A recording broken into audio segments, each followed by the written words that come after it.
Welcome back to Snack Time. आज हम बनाने वाले हैं बहुत ही यमी और डिलीशियस सा ये वाइट मीट कोरमा, जिसे हम बहुत ही अच्छे तरीके से 2 या 3 स्टेप को फॉलो करते हुए एक यमी सी ग्रेवी बनाते हुए तैयार करेंगे। इसे बनाना बहुत ही सिंपल और बहुत ही आसान है। जल्दी से क्विक, सिंपल और इजी रेसिपीज़ के लिए मेरे चैनल को सब्सक्राइब कर लें। और चलिए यहाँ पे हम वाइट मीट कोरमा जो है वो बनाना स्टार्ट करते हैं। सबसे पहले ले लें एक पैन और पैन में डालें थोड़ा सा घी या ऑयल और इसको गर्म होने के लिए रख दें।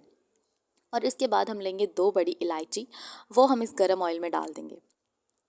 और साथ ही मैंने बारीक प्याज जो है वो चॉप कर लिया है।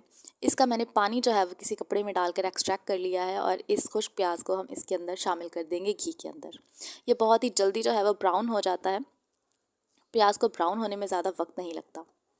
तो जिस तरह हमारा प्याज सॉटे हो रहा है, तो ब्राउन हो रहा है, तो हम दूसरी तरफ जो है दही लेंगे। दही जो है वो बिल्कुल गाढ़ा होना चाहिए, इसमें बिल्कुल भी पानी वगैरह शामिल नहीं होना चाहिए। इसमें 1 चम्मच हम बारीक कुटी हुई काली मिर्च शामिल करेंगे और 1 चम्मच भर कर जो है वो हम इसमें खुश्क धनिया और ज़ीरा, बारीक कुटा हुआ खुश्क धनिया और ज़ीरा शामिल कर देंगे। इन तीनों चीज़ों को हमें अच्छे से मिक्स कर लेना है दही के अंदर फेंट कर। अच्छे से हमें इसे मिक्स करके दही में फेंट कर रख लेना है साइड पर। जिस तरह से ही हमारा प्याज सॉटे हो गया है, थोड़ा सा ब्राउन हो गया है, हमें इसमें अदरक लहसुन का पेस्ट शामिल करेंगे 1 चम्मच भर के। अदरक लहसुन का पेस्ट शामिल करने के बाद उसे भी सॉटे कर लेंगे। चलिए अब इसमें हमने बारीक जो हमारा चिकन था, इसे मैंने वॉश करके रखा था, वो चिकन शामिल कर देते हैं। तो उसे 3 मिनट जो हम चिकन को ब्राउन होने देंगे। चलिए जी, हमारा चिकन ब्राउन हो गया है, उसका कलर चेंज हो गया है। तो अब इसमें बाकी मसाले और चीज़ें शामिल कर लेते हैं।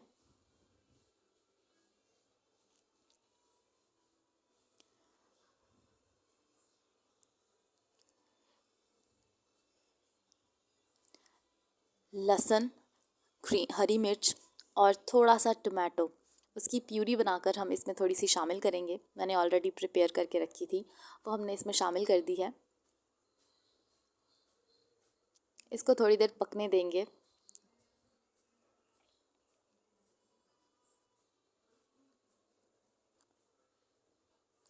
1 चम्मच नमक डालें या 1.5 चम्मच, जितना नमक आप खाना पसंद करते हैं उस हिसाब से इसमें नमक शामिल करें।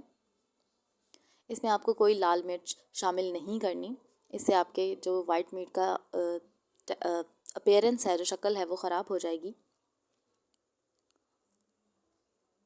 इसको थोड़ी देर ढक कर रख दें।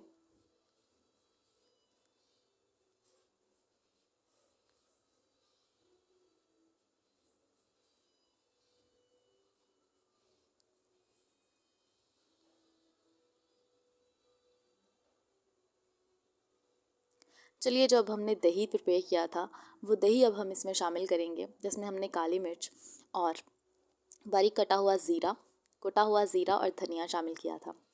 इस पेस्ट को हम अपनी ग्रेवी में शामिल करेंगे। अच्छे से डालने के बाद हमें इसको मिक्स कर लेना है ग्रेवी के अंदर। बस यही 3 स्टेप थे हमारा वाइट मीट कोरमा बनाने के लिए। अब बस आपको जो है वो इसको हल्की आंच पर रख देना है और पकने देना है। जितना जितना ये पकेगा उतना ही ज़्यादा यमी ग्रेवी बनती चली जाएगी। बस यही 3 और स्टेप थे जिसमें आप इजीली जो है वो वाइट मीट कोरमा घर पर बनाकर तैयार कर सकते हैं। मैंने इसमें ग्रीन चिली और लहसुन, अदरक और 1 टमाटर की प्यूरी शामिल की है। और इस तरह से आप इसे डेकोरेट कर सकते हैं जिस तरह आपका पानी खुश्क हो। इसको डेकोरेशन के लिए, इसकी लास्ट अपीयरेंस के लिए आप इस पर थोड़ा सा दही स्प्रेड कर लें, बारीक हरी मिर्च काट कर डालें और थोड़ा सा धनिया डाल लें। हमारा वाइट मीट कोरमा बनकर तैयार है। Hope you like my recipe and don't forget to like, subscribe and share my channel. Easy, simple और क्विक रेसिपीज़ के लिए मेरे चैनल स्नैक टाइम को सब्सक्राइब करें। Thank you so much for watching.